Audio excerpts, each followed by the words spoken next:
আমরা আগরতলা থেকে আমাদের কিছু ব্যানার প্রার্থীর নামে করানো আমাদের কিছু ফ্ল্যাক্স আমরা বানিয়ে আমরা এগুলি আগরতলা থেকে আমাদের বামুটিয়াতে নিয়ে যাচ্ছি।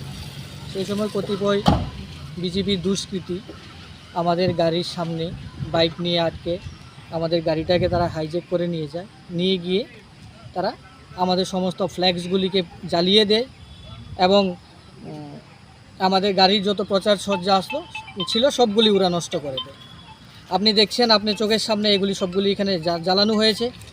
আমরা এই আমাদের সমস্ত ফ্ল্যাক্সগুলি এখানে জ্বালানো হয়েছে। এই জায়গাটাই আমরা ভিজিট করতে এখন এসেছি। আমরা দেখছি, আমরা এগুলি ফটো উঠিয়েছি।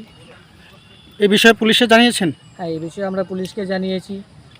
পুলিশ আধিকারিকরাও এখন আমাদের সঙ্গে আসছেন। এখন পিউ ভিজিটে ওনারা এসছেন আমাদের সঙ্গে। আমরা পিউ ভিজিট করেছি। আমরা এই ব্যাপারে আইনিভাবে যা যা করার আমরা করব।